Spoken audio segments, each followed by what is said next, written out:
और अब बात हानिया की मौत के बाद ईरान की प्रतिशोध प्रतिज्ञा की।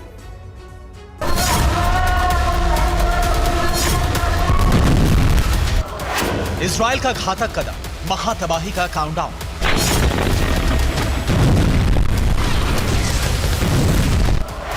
हानिया मारा गया, ईरान बदले की आग में जल रहा।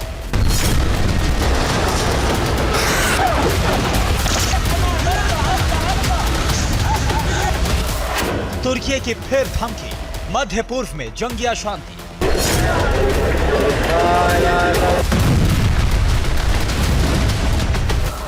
रूस चीन के भी तल्ख तेवर, हानिया की मौत तबाही लाएगी।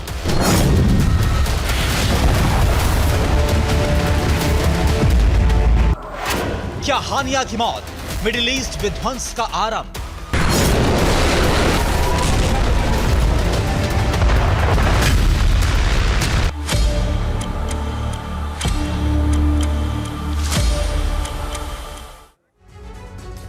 तो हानिया की मौत ने मध्य पूर्व को फिर से सुलगा दिया है। मध्य पूर्व के हालात पहले से ही विस्फोटक थे और स्थिति महायुद्ध की अब बन रही है। तेहरान के हाई सिक्योरिटी जोन में जिस तरह से हानिया का काम तमाम किया गया, इससे ईरान अपनी संप्रभुता पर हमला बता रहा है और इजराइल से प्रतिशोध बदले की शपथ खा ली है। खुद खामनेई ने कमान अपने हाथों में ली है। गुस्साए खामनेई इस बार आर पार की जंग चाहते हैं। बिल्कुल, और अपने परंपरागत दुश्मन इजराइल का खात्मा चाहते हैं। अगले 72 घंटे इजराइल के लिए बहुत अहम है, क्योंकि ईरान से जिस तरह की खबरें आ रही हैं उससे यह साफ है कि इस बार ड्रोन अटैक या मिसाइल अटैक से काम नहीं चलने वाला, बल्कि विध्वंसक जंग ईरान इजराइल की यलगार का फैसला करेगी। तो इस ऐलान के बाद से तनाव अपने पीक पर पहुंचता नजर आ रहा है मिडिल ईस्ट में। और देखिए, बड़ी खबर आपको बताएं, हानिया की हत्या के बाद गुस्से में है ईरान, आग बबूला हो गया इजराइल को लेकर। खामनेई ने दिया है हमले का आदेश। सोर्सेस के हवाले से खबर मिल रही है, इजराइल पर हमले का आदेश दे दिया गया, सीधा हमला बोला जाएगा। इस बात का आदेश ये सोर्स हमें बता रहे हैं। राष्ट्रीय सुरक्षा परिषद की जो बैठक हुई ईरान की, इसमें यह फैसला लिया गया। न्यूयॉर्क टाइम्स के हवाले से बड़ी खबर।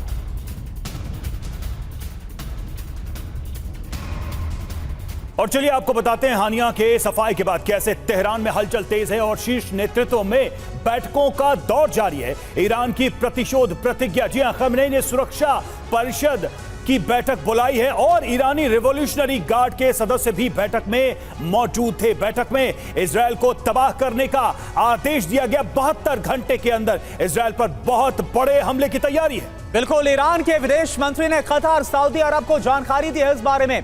तेल अवीव और हाइफा पर हमले का प्लान तैयार भी कर लिया गया है। हानिया की मौत के बाद आईडीएफ के सैन्य ठिकानों पर ड्रोन और मिसाइलों से हमला संभव है, जो जानकारी सामने आ रही है। बिल्कुल, इस पर चर्चा करेंगे। जो हालात पल पल बदल रहे हैं, हमारे साथ तमाम खास मेहमान और कुछ हमारे सहयोगी भी जुड़े हुए। सबसे पहले परिचय आपका करा दें, मेजर जनरल संजय सोई हमारे साथ डिफेंस एक्सपर्ट इस वक्त जुड़े हुए स्टूडियो में। Professor Sanjay Bhardwaj foreign expert, air marshal Rajesh Kumar हमारे साथ डिफेंस एक्सपर्ट जुड़े हुए और commander Vikramjit Singh defence expert जुड़े हुए। साथ ही हमारे दो सहयोगी सुमित और मनीष भी जुड़े हुए हैं। सवाल यहां पर यही उठता है कि अब क्या होने वाला है। संजय सोई सर, पहला सवाल आप ही से मैं करना चाहता हूं, होने क्या वाला है? ये बयान क्या बहुत बड़ा है, गंभीर है, या फिर ये एक रूटीन प्रतिक्रिया है जो एक्सपेक्टेड थी, होनी चाहिए थी और वही हुई है? देखिए, वाकई में एक बहुत बड़ा झटका हमास के लिए, जिसको कहा जाए कि देखन में छोटन लगे घाव करे गंभीर।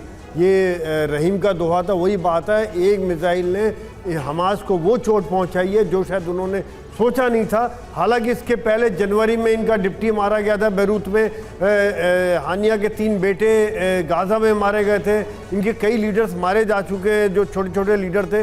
लेकिन ये एक फिगर ऐसा था जो दुनिया के साथ इंटरेक्ट करता था, मिलता था। और ईरान के अंदर मारा जाना वाकई में ईरान की साख पर बहुत बड़ी चोट है।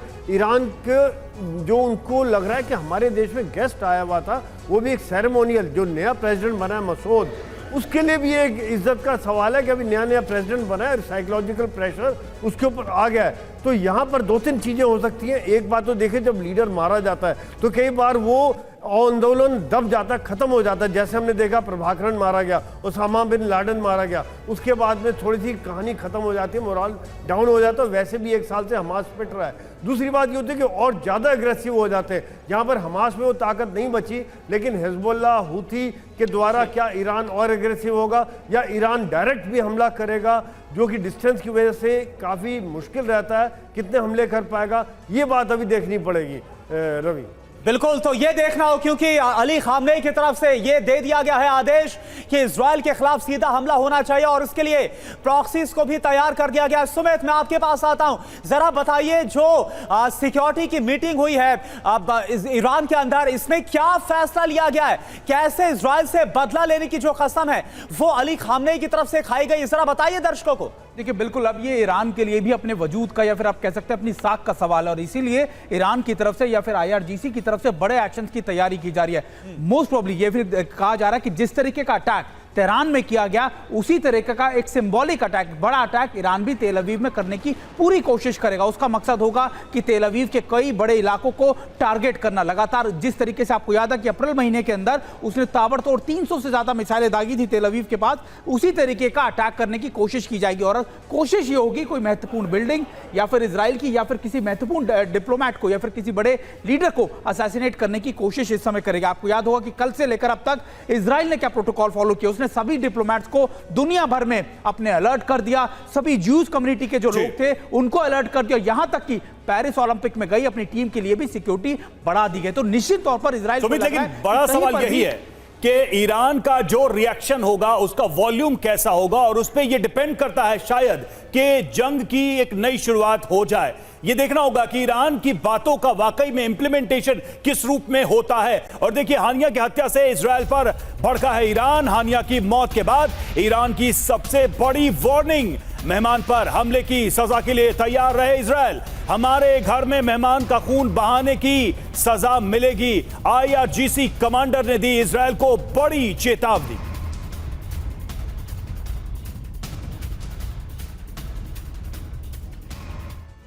और अब आपको 5 चरणों के जरिए बताते हैं कि ईरान इजराइल पर कैसे हमला करेगा और इन हमलों के परिणाम कितने भयावह होंगे। अब ईरान की बारी है, विध्वंस की तैयारी कर चुका ईरान के हमले के 5 संभावित चरण आप देखिए। पहला चरण, इजराइल पर मिसाइल स्ट्राइक की जाएगी, सैन्य ठिकानों पर मिसाइल दागेगा ईरान। सीरिया, इराक में US ठिकानों पर भी हमलों को अंजाम दिया जाएगा। दूसरा चरण क्या होगा, सेकेंड फेज, इजराइल की घेराबंदी की जाएगी। ईरानी प्रॉक्सी गाजा की तरफ से हमास की रॉकेट स्ट्राइक करेंगे। लेबनान की तरफ से हिजबुल्लाह के जो हमले हैं वो और तेज हो जाएंगे और इसके अलावा वेस्ट बैंक और गोलान हाइट्स की तरफ से भी हमलों का अंजाम दिया जाएगा इजराइल के ऊपर। तीसरा चरण, थर्ड फेज, लाल सागर में हूती हमले करता रहेगा। पश्चिमी देशों के जहाजों पर ज्यादा हमले होंगे, इजरायली शहरों पर भी मिसाइल दागेगा हूती। चौथा फेज क्या होगा, चौथा चरण, ईरान को रोकने के लिए इजराइल का एटमी अटैक। क्या यह होगा, बड़ा सवाल है। इजराइल ईरान के परमाणु संयंत्रों पर हमला करेगा। और पांचवा और आखिरी चरण क्या होगा, पेंटागन की आशंका है कि ईरान न्यूक्लियर अटैक करेगा, क्योंकि हम सब जानते हैं कि कैसे ईरान ने खुद को चोरी छिपे न्यूक्लियर कैपेबल कर लिया है। ईरान के पास पर्याप्त परमाणु बम की आशंका है। राजेश कुमार सर, मेरा सवाल आपसे है, प्रॉक्सीज की बात की जाए ईरान की तो उसमें चाहे इराक के जिहादी हो या फिर लेबनान की बात की जाए, वहां पर हिजबुल्लाह हो या फिर हूती हो या फिर जिस तरह से हमास हो, क्या लग रहा है सभी को एक साथ लेकर, सभी का एक साथ सपोर्ट लेते हुए हमलों को अंजाम दिया जाएगा क्या इजराइल के ऊपर?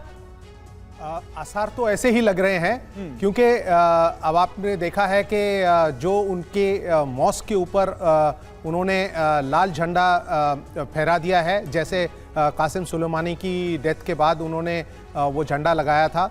और मेरे को लगता है कि उनके पास अभी अनुभव भी है। पिछली बार जब उन्होंने मिसाइल स्ट्राइक करी थी और ड्रोन स्ट्राइक करी थी, 300 से ज़्यादा भेजे थे, तो वो पुराने ड्रोन थे, कुछ पुरानी मिसाइलें थी। उनके पास इससे ज़्यादा लेटेस्ट मॉडल की मिसाइल्स और ड्रोन्स हैं। तो मेरे ख्याल से इस बार भी वो उस तरह का कोऑर्डिनेटेड अटैक करेंगे और जिस तरह से जो ड्रोन्स और मिसाइल्स इंटरसेप्ट हुए थे उनसे वो सबक लेकर के एक अलग सा प्लान बनाएंगे। और मेरे हिसाब से लगता है कि जैसे हिजबुल्लाह के पास तकरीबन 1 लाख रॉकेट हैं, तो मेरे हिसाब से उस समय कोऑर्डिनेटेड अटैक होगा। हूती के अटैक मेरे ख्याल से काफ़ी दूर से होंगे, वो इतने सैचुरेशन टाइप नहीं कर सकते, लेकिन हिजबुल्लाह ज़रूर जो पास में है और जो ईरान से डायरेक्ट अटैक और हिजबुल्लाह के साथ कोऑर्डिनेटेड करने से अगर वो तेल अवीव को टारगेट बनाएंगे और हाइफा को टारगेट बनाएंगे तो मेरे हिसाब से इजराइल की मुश्किलें काफ़ी बढ़ जाएंगी। और हालांकि उसके लिए वो तैयार हैं, लेकिन फिर भी सैचुरेशन स्ट्राइक बिल्कुल कौन सा इजराइल को बिल्कुल ड्यूरेशन अंदाजा आ जाए, होगा राजेश सर की जो एक्शन हुआ है उसके बाद से बड़ी बड़ी प्रतिक्रिया ही होगी, बड़ा रिएक्शन ही होगा, ये भली भांति पता होगा इजराइल को। और देखिए इजराइल पर हमले के लिए ईरान ने बड़ी तैयारी की है, हानिया की मौत का बदला लेने का प्लान तैयार हुआ है। कई फ्रंट से इजराइल पर हमला करेगा ईरान। सूत्रों का दावा है कि ड्रोन और मिसाइलों से इजराइल पर प्रहार कर सकता है ईरान, यानी कई तरीकों से एक साथ ये हमले होंगे। सवाल यही है कि ये हमले कितने बड़े होंगे, क्योंकि जो बातें जो दावा किया जा रहा है ईरान की तरफ से, ऐसा लग रहा है कि कोई बड़ी योजना है और इजराइल को बहुत डीप नुकसान पहुंचाने की तैयारी है ईरान की तरफ से।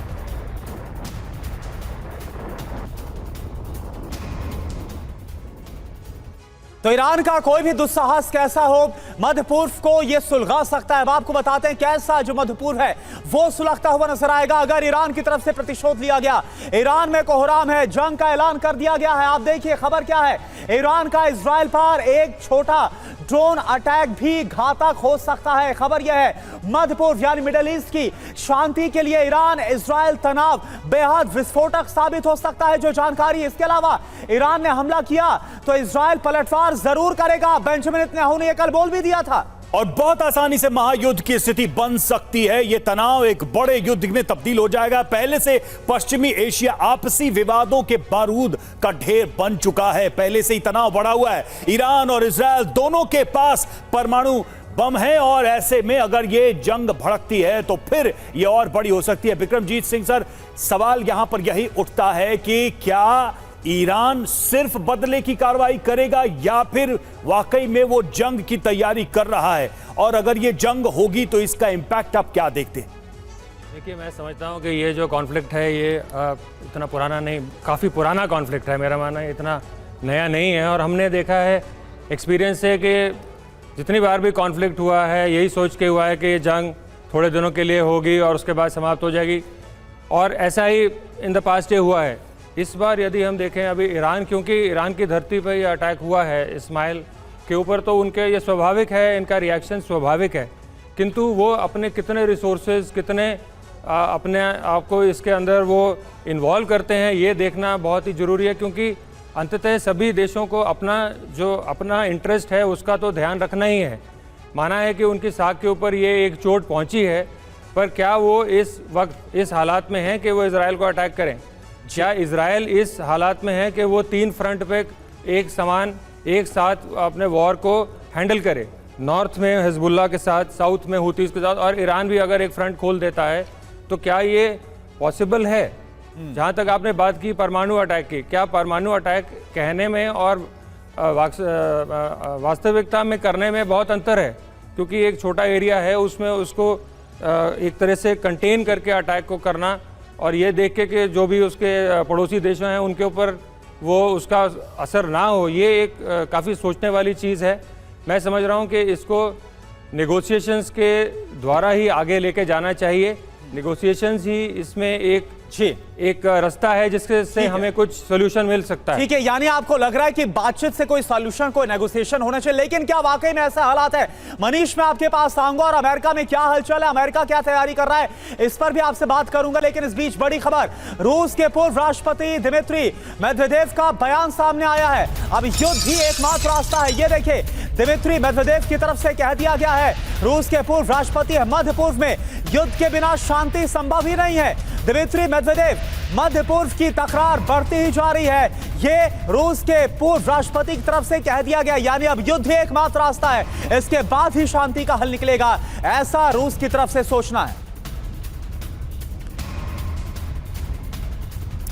और बार बार यह सवाल उठ रहा है कि ईरान कितना बड़ा हमला कर सकता है। इसको जानने के लिए ईरान की मिसाइल ताकत को, उसके मिसाइल पावर को देखना भी जरूरी है, क्योंकि ईरान की सैन्य ताकत का सारा दारोमदार अब इन्हीं मिसाइलों पर है। इन्हीं से हमले की बात कही जा रही है। उस पर नजर डालते हैं जल्दी से।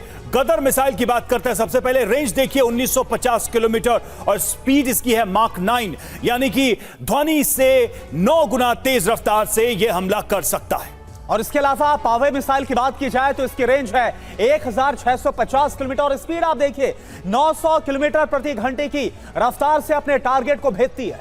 फतेह 2 मिसाइल, इसकी रेंज 1400 किलोमीटर, स्पीड है माक 5, यानी कि 14 किलोमीटर के रेंज में किसी टारगेट को यह हिट करने में सक्षम है। इसके अलावा हज कासिम मिसाइल की बात करें, इसकी रेंज है 1400 किलोमीटर और स्पीड है इसकी मैक 5 की। स्पीड से यह अपने टारगेट की तरफ बढ़ती है। सोजिल मिसाइल की बात करते हैं, 2500 किलोमीटर इसकी रेंज है। स्पीड की बात करें मैक 12 से 14, 12 से 14 मैक्स की इसकी स्पीड बताई जा रही है। तेज रफ्तार से यह टारगेट को हिट कर सकता है। और ईरान की एक और ताकत देखिए, एमाद मिसाइल वो ताकत है, 2000 किलोमीटर की इसकी रेंज है और स्पीड यहां पर आप देखिए मैक 2 से 7 की जो ताकत है, जो स्पीड है वो बताई जा रही है। साहेब 3 missile, range 2000 kilometre, speed mach 5, mach 7 है और यह भी काफी त्वरित हमला करने में सक्षम है। तो यह है मिसाइलों का जखीरा करना जो ईरान के पास है, जिसका इस्तेमाल शायद अब ईरान करने वाला है। और देखिए मनीष, इसी ताकत के बूते जो ईरान है वो धमकी दे रहा, अली खामनेई ने कसम खा ली है कि वो इजराइल को बर्बाद करके रखेंगे। अब मेरा सवाल यह है कि इस धमकी के बाद ना तो इजराइल चुप रहेगा और ना ही उसका सहयोगी अमेरिका।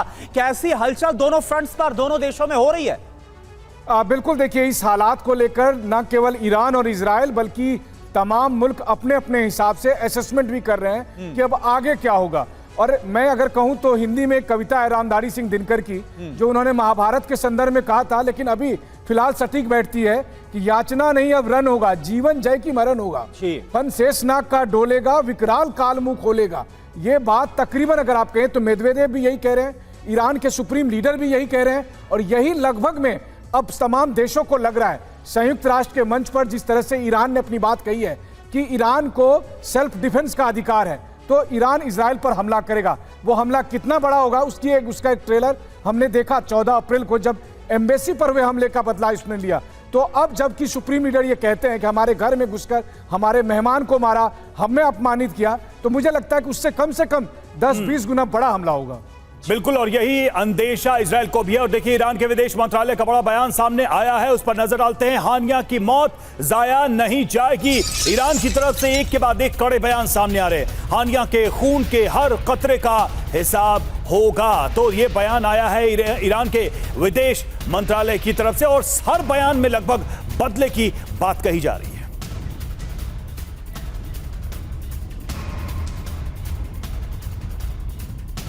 और चलिए अब आपको दिखाते हैं ईरान और इजराइल की भौगोलिक दूरी और ईरान के पास युद्ध के कौन कौन से ऑप्शंस हैं, विकल्प क्या मौजूद है ईरान के पास। तो ईरान और इजराइल युद्ध की आहट कैसे अब और तेज हो गई है, मध्य पूर्व का समीकरण क्या इससे बदलेगा, यह आप समझिए। आपके सामने हम मैप भी दिखा रहे हैं। ईरान और इजराइल की दूरी के बीच में अगर हम बात करें, इराक, जॉर्डन, सीरिया, ये तमाम जो देश है वो नजर आपको आ रहे मैप के जरिए। और कुल मिलाकर जो दूरी है दोनों मुल्कों की वो 2000 किलोमीटर की है। दोनों देशों की सीमाएं आपस में नहीं मिलती हैं, ये हमने आपको कई बार बताया भी है। और युद्ध हुआ तो इजराइल पर मिसाइल से हमला करेगा ईरान, यानी एक दूरी से 2000 किलोमीटर की रेंज वाली मिसाइलों से यह हमला हो सकता है। ड्रोन से भी अटैक हो सकता है। इजराइल पर एयर अटैक करने का भी विकल्प है। ईरान इजराइल पर ड्रोन से भी हमला कर सकता है। और ईरान ने इजराइल पर हमला किया तो विश्व युद्ध का खतरा बना हुआ है। तो हमने मानचित्र के जरिए जो एक दूरी है दोनों देशों के बीच और उसमें जिस तरह के युद्ध हो सकते हैं, नेचर ऑफ वॉर, उसकी हमने बात की। संजय सोई सर बेहतर बता पाएंगे। संजय सोई सर, कैसे देखते हैं ये नेचर ऑफ वॉर होगा कैसे अगर हमला होता है, अटैक होता है? हम बीच में देख रहे हैं इराक है, सीरिया है, कुवैत है, ऐसे देश हैं जहां पर अमेरिका का होल्ड ज्यादा है, ऐसे देश है जहां से शायद इजराइल को भी मदद मिल सके, वहां पर ईरान के भी प्रॉक्सीज मौजूद हैं। तो ये हमले या ये बदले की कार्रवाई, ये जो रिवेंज एक्शन है ईरान का, होगा कैसे ज्योग्राफिकल कंडीशन को देखते हुए? बिल्कुल, देखिए जो डिस्टेंस है तकरीबन 1700 से 2000 किलोमीटर है, वो कम डिस्टेंस नहीं है। और बीच में सीरिया, जॉर्डन और इराक पड़ रहे हैं जहां पर अमेरिका की भी बेसिस हैं। पिछली बार भी अगर हमें ध्यान होगा जब हमला किया था इन्होंने, तो कुछ ड्रोन्स वगैरह अमेरिकन बेसिस ने भी डिस्ट्रॉय कर दिए थे रास्ते में। और इतने डिस्टेंस में पता चल जाएगा कि आ रहे हैं। लेकिन यहाँ पर देखिए हमला हुआ है ईरान के अंदर, तो उन्होंने बदला तो लेंगे जरूर, हमला जरूर करेंगे। अगर हमला नहीं करते तो बहुत कमजोर साबित हो जाएगी सरकार। मसूद जो अभी राष्ट्रपति बना उनको जस्टिफाई करना मुश्किल हो जाएगा, कैसे तुम लोगों किस तरह से गद्दी में बैठे हो, तो हमला होगा। दूसरी बात, जैसे एयर मार्शल राजेश बता रहे थे, बिल्कुल सही है, कोऑर्डिनेटेड अटैक हो सकता है। उधर से हिजबुल्लाह करे, उधर से हुती करे, उधर से सीरिया और इराक से इनकी बेसिस से हमला हो। जो तो मतलब आप कह रहे हैं कि अभी भी प्रॉक्सीज के सहारे ही ईरान जब भी एंटर करेगा या अटैक करेगा, अपना भी हमला उनका जारी रहेगा, उनका हमला भी आएगा। यानी कि एक सैचुरेट कर दे उनको एयर डिफेंस सिस्टम को, इतनी ज्यादा संख्या में आए। मैं कह रहा हूं हिजबुल्लाह अगर 5000 रॉकेट या 3000 2000 रॉकेट फायर करते, उधर से ईरान से भी आ रहे। बिल्कुल, यानी आपका ये सर मानना है कि मल्टीपल फ्रंट से इजराइल के ऊपर हमला बोला जाएगा, जो कि इम्पॉसिबल हो जाए इजराइल के लिए। मानकर चल रहा ईरान कि उन हमलों को रोक पाना। एक और बड़ी खबर का सर रुख कर रहे हैं, तेहरान में IRGC की आपात बैठक, स्पेशल अलर्ट फॉर ईरानी मिसाइल फोर्सेस। हानिया की मौत के बाद तेहरान में तनाव है, ईरान में इजराइल पर हमले की मांग और तेज हो गई है।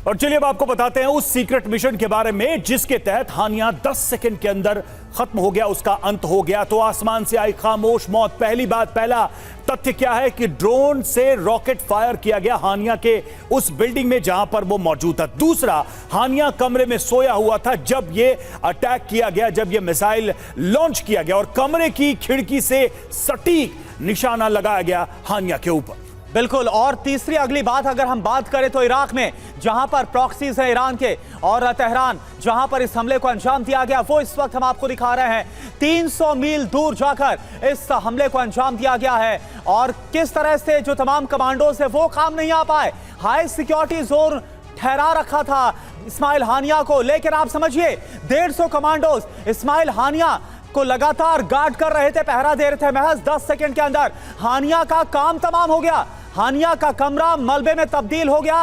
150 फीट की दूरी पर था राष्ट्रपति आवास से हानिया का ठिकाना, जहां पर इस हमले को अंजाम दिया गया। और यही वजह है राजेश कुमार सर कि जो ईरान है उसने अपनी साख पर ले लिया इतने हाई सिक्योरिटी जोन पर। अगर इजराइल ने हमला किया, क्योंकि उसने क्लेम नहीं किया अभी तक, अगर उसने हमला किया, अगर इसको अंजाम दिया गया तो उसने अपनी साख पर लिया गया है। जब साख पर बट्टा लगता हुआ नजर आ रहा है तो क्या जो रुख है वो देखने को मिल सकता है, कैसा हमला वो बोल सकता है।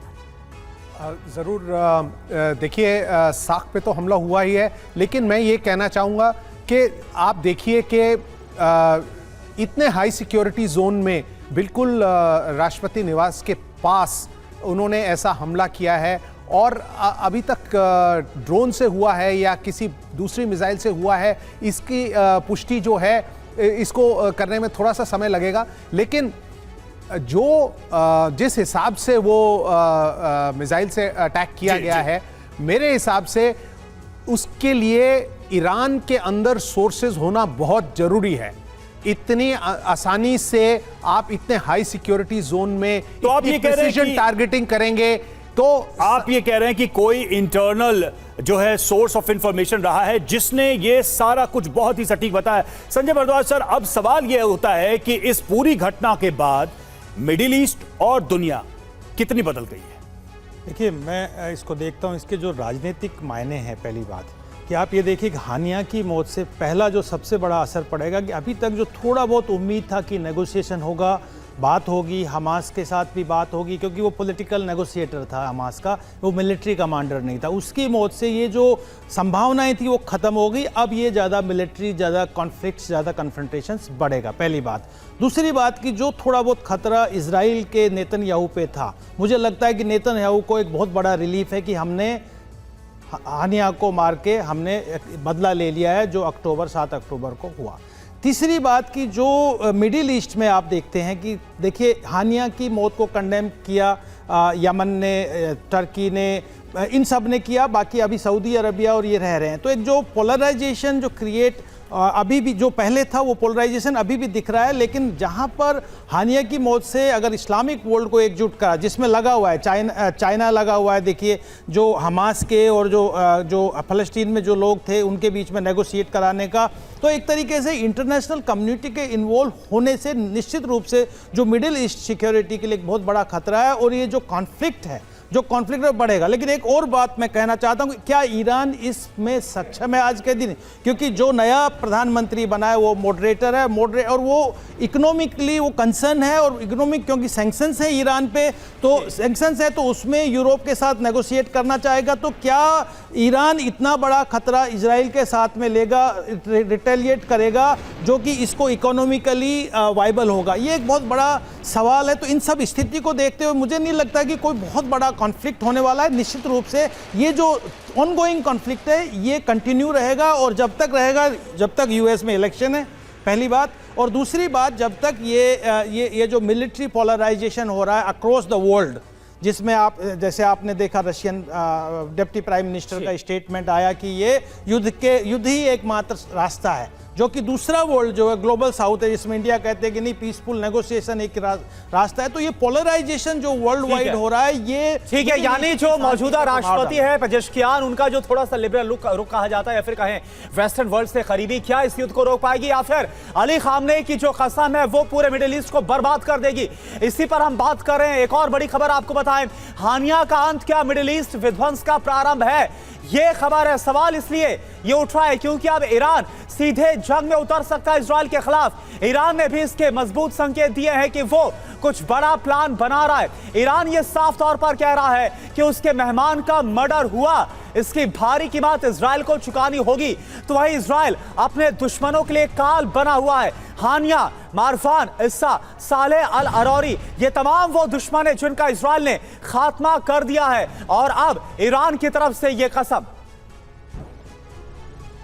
और देखिए इजराइल पर बड़े हमले की तैयारी, जैसा कि हम लगातार आपको बता रहे हैं, ईरान हिजबुल्लाह हमला कर सकते हैं और आने वाले दिनों में बड़े हमले की आशंका बनी हुई है। अमेरिकी खुफिया विभाग ने अलर्ट जारी किया है और यूएस इंटेलिजेंस ने इजराइल को चेताया है। आपको याद होगा कि जो हानिया पर अटैक हुआ उसमें CIA के इनपुट की भी बड़ी भूमिका कही जाती है, और अब देखिए इजराइल को चेतावनी दी गई है, उसको अलर्ट दिया गया है बड़े हमले के लिए। तो अमेरिकी खुफिया विभाग ने जिस बड़े हमले की आशंका जताई है वही इस वक्त का सबसे बड़ा खौफ, सबसे बड़ा डर बना हुआ है, और इस हमले की अगुवाई कर सकते हैं ईरान, जैसा कि खुफिया जानकारी भी है। और अगर ईरान की सीधी एंट्री हुई तो मिडिल ईस्ट में ऑल आउट वॉर को रोक पाना नामुमकिन हो जाएगा। बिल्कुल, और ऐसी स्थिति में जंग का दायरा बढ़ेगा, क्योंकि तेहरान में हत्या से ईरान को चुनौती, और दूसरी तरफ ईरान के लिए अब बन गई है ये साख की लड़ाई, प्रतिष्ठा की लड़ाई बन गई है। रणनीति पर तेहरान में बड़ी बैठकें चल रही हैं, लगातार उन बैठकों में रणनीति डिसाइड किया जा रहा है, और साथ ही प्रॉक्सी गुटों का तेहरान में जमावड़ा है, क्योंकि यही सबसे बड़े हथियार ईरान के हैं। इस वक्त बड़े हमले के लिए तुर्की भी हमले की धमकी दे चुका है। ये सारी सिचुएशन जो नजर आ रही है उसमें ये दिख रहा है जो अलर्ट है अमेरिका की तरफ से वो कितना रियल है, रियल थ्रेट है। विक्रमजीत सर, अब एक बहुत ही कह सकते हैं कि बेसिक सवाल यहां पर यह है कि कौन ज्यादा लंबी लड़ाई लड़ने में सक्षम है? ईरान अगर युद्ध करता है वो कितना टिक पाएगा इजराइल के सामने, इजराइल का जो बैकअप है उसके सामने? देखिए, अभी कल ही मैं पढ़ रहा था कि आज इजराइल का ये इंटरनल असेसमेंट है कि आज तक उन्होंने करीब $65 बिलियन इस युद्ध में कमिट कर दिया है। आप सोच सकते हैं कि किस रेंज और किस स्केल का रिसोर्स कमिटमेंट हुआ है, और ये करना एक कंट्री के लिए इंडिपेंडेंटली मेरे हिसाब से तो मेरी राय में नामुमकिन है। ये बहुत अवश्य है कि उनको किसी बड़ी ताकत की सहायता पीछे से मिले। ये हम सब जानते हैं, जैसे कि आपने अभी कहा कि अमेरिकी खुफिया एजेंसी ने भी बोला है कि हमें ये जो अटैक हुआ है ना हमें इसके बारे में पता है ना हमारे इसमें कोई हाथ है, किंतु सबको ये बात सब जानते हैं कि कौन किसकी सहायता कर रहा है। तो अंततः जैसे हमारे एक्सटर्नल अफेयर्स एक्सपर्ट ने बताया, भाजपा साहब ने बताया कि ये देखना बहुत नहीं सर, अगर मैं सीधे पूछूं कि अपर हैंड किसका दिख रहा है वॉर की सिचुएशन में? इस बार अगर आप वॉर की सिचुएशन में मैं कहें तो मैं ये कहना चाहूँगा कि इजराइल ऑलरेडी वॉर में है, IDF ऑलरेडी गेयर्ड अप है, वो उनकी तैयारी अभी ऑब्वियसली टॉप नॉच है। जहाँ तक ईरान है उसको अभी अपने रिसोर्स इकट्ठे करने पड़ेंगे और एक जंग की एक स्ट्रैटेजी, और ईरान का मिलिट्री टेस्ट भी है एक तरीके से बाकी, जबकि इजराइल लगातार इंगेज है। लौटेंगे आपके पास। और देखिए मिडिल ईस्ट में जंग की आशंका बढ़ी हुई है और ईरान तुर्की ने दिए हैं जंग के संकेत। ईरान ने कहा कि करारा जवाब मिलेगा। तुर्की ने कहा इजरायल हद पार कर रहा है। तो तुर्की की तरफ से तो पहले ही धमकियां दी जा रही थी, लेकिन अब इसके बाद अब देखना होगा कि तुर्की क्या एक्शन लेता है, क्योंकि हमें यह याद रखना होगा कि तुर्की नेटो का इंपॉर्टेंट मेंबर है और क्या वो इजरायल और अमेरिका के इस गठजोड़ के खिलाफ खुलकर सामने आएगा। और देखिए इस बीच एक और बड़ी खबर, हानिया के खात्मे के बाद हाई अलर्ट पर इजराइल। दुनिया भर में इजरायली एम्बेसी को अलर्ट कर दिया गया है और खास तौर पर जो यहूदी संस्थान है वहां पर भी अलर्ट घोषित कर दिया गया है। और बढ़ते तनाव के बीच ईरान से बड़ी खबर सामने आ रही है। अयतुल्लाह खमेनी ने कहा कि बदला लेंगे। हानिया की मौत के बाद गुस्से में ईरान की तरफ से प्रतिक्रिया और सुप्रीम लीडर की तरफ से भी लगातार यह कहा जा रहा था कि अब कुछ नहीं, अब सिर्फ बदला लिया जाएगा, ये जो कुछ भी हुआ है उसके बाद। और एक और बड़ी खबर, कतर में हानिया को दफनाया जाएगा। खबर आ रही है कतर के सोर्सेस के हवाले से, बड़ी खबर, शुक्रवार को दोहा में दफनाया जाएगा इस्माइल हानिया। तो ये जानकारी निकलकर सामने आ रही है। लेकिन इस बीच में मनीष आपके पास आना चाहूंगा, क्योंकि अभी जो जिक्र हम कर रहे थे कि एक तो पहले ये बताइए कि कतर में कैसी तैयारियां, और दूसरी बात ये क्योंकि जो हालात विस्फोटक बनते हुए अरब में नजर आ रहे, क्या ये हालात अरब तक सीमित रहेंगे या फिर जो रुख इस वक्त रूस और चीन का नजर आ रहा है, ऐसे में जो दो धड़े हैं वो साफ तौर पर दुनिया में बढ़ते हुए नजर आएंगे? बिल्कुल, देखिए अब तक जो बीते 10 महीनों में हमने जंग देखा था उसमें हमने देखा कि इजराइल हिजबुल्लाह, हमास और हूती से लड़ रहा था, लेकिन जब उसका सामना ईरान से होगा और वैसी स्थिति में फिर बाकी देश भी कितना न्यूट्रल रह पाएंगे ये देखने की बात होगी। क्योंकि ईरान के जो तमाम सहयोगी, और हमें नहीं भूलना चाहिए कि आज की तारीख में रूस और चीन किस तरीके से ईरान को बैकअप कर रहा है। कुछ घंटे पहले उन्होंने यूएनएससी में किस तरह से बैकअप किया। इसलिए ईरान जब टोटल वॉर का ऐलान करेगा तो सिचुएशन दूसरी होगी। उस वक्त अरब के मुल्कों को भी तय करना पड़ेगा, कम से कम वो न्यूट्रल रहने की स्थिति में नहीं रहेंगे, और अगर वो ईरान के पक्ष में नहीं रहते हैं तो उनका खामियाजा उन्हें भी भुगतना पड़ेगा। इसलिए बहुत सारे मुल्क इसमें ड्रैग होने को विवश हैं और यही इस समय का चक्र दिखाई भी दे रहा है। बिल्कुल। और सुमित, क्या आप कोई रेड लाइन ईरान की तरफ से जो खींची गई वो बची रह गई है, ये आखिरी रेड लाइन आप मानते हैं? कैसे देखते हैं आप? जितनी ईरान ने रेड लाइंस खींची, इजराइल ने 1 बाय 1 उसको क्रॉस किया, तो सुमित आप क्या मानते हैं, कुछ बचा भी है अभी भी जो इजराइल कर सकता है, या वो ये आखिरी स्टेप था जो इजराइल ने ले लिया है? देखिए, एक बात तो तय है कि इजराइल अपने देश की सुरक्षा या फिर अपने लोगों की सुरक्षा से समझौता बिल्कुल नहीं करता। एक अटैक हुआ तेल अवीव में जहां पर एक इजरायली मारा गया, पूरे के पूरे आप देखिए यमन में उन्होंने ताबड़तोड़ एयर स्ट्राइक्स कर दी, उनके जो इकोनॉमिक स्ट्रक्चर था खासतौर पर यूतीस का, उसको बर्बाद कर दिया पोर्ट का। उसके बाद अब आप इसको देखिए कि किस तरीके से अब इस जगह पर 12 बच्चे मारे गए, 12 लोग मारे गए। उसके बाद लगातार ईरान के अंदर या फिर आप कह सकते हैं बेरूट के अंदर दोनों बड़े टॉप लीडर्स को मार गिराया गया। कोई रेड लाइन इजराइल मानता नहीं, और ये रेड लाइन सिर्फ ईरान के लिए नहीं बल्कि अगर कोई रेड लाइन अमेरिका की तरफ से भी दी जाती है। आपको याद होगा कि कई बार अमेरिका के बाइडेन एडमिनिस्ट्रेशन के साथ भी नेतन्याहू का बहुत कन्फ्रंटेशन हुआ। उन्होंने साफ तौर पर कहा कि देखिए आप हम हिजबुल्लाह पे अटैक करते हैं या हिजबुल्लाह पर अटैक करता है उसके पीछे ईरान होता है, हमारे पर क्या नाम है हूती अटैक करता है उसके पीछे ईरान होता है, हमारे पर हमास अटैक करता है उसके पीछे ईरान होता है। निश्चित तौर पर एक तरीके से उन्होंने संदेश दे दिया था कि अब प्रॉक्सीज की जगह में डायरेक्ट अटैक करना होगा ईरान के ऊपर ही, और यही वजह कि अटैक किया भी गया। ये संदेश उस समय ही साफ हो गया था। लेकिन अब ये जरूर है कि आखिरकार जब ये रेड लाइन क्रॉस की है तो अब उसके खासतौर पे इजराइल की क्या तैयारी है, ये सबसे इंपॉर्टेंट है। और कल हमने देखा भी था सुमित कि कैसे ईरान ने कहा था कि इजराइल ने हानिया को मारकर वो रेड लाइन क्रॉस कर दिया, और इसके बदले की कसम भी अब ईरान खा चुका है, सीधा हमला बोला जाएगा। एक और बड़ी खबर, अमेरिका के रक्षा मंत्री का बड़ा बयान, हम इजराइल की मदद करते रहेंगे, ये ऑस्टिन की तरफ से कहा गया है। बड़ी जंग की आशंका पर लॉयड ऑस्टिन क्या बोले हैं?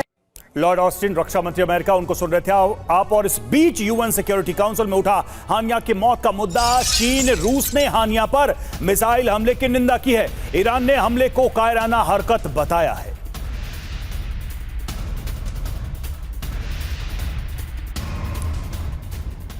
और देखिए इस्माइल हानिया के बाद कौन, इसको लेकर जवाब भी सामने आ गया। हमास का अगला नेता होगा खालिद मशाल, ये जानकारी आ रही है, TV9 को सोर्सेज से मिली है ये अहम जानकारी। इजराइल के हमले में बच चुका है खालिद मशाल, जो कि अब इस्माइल हानिया की जगह लेगा।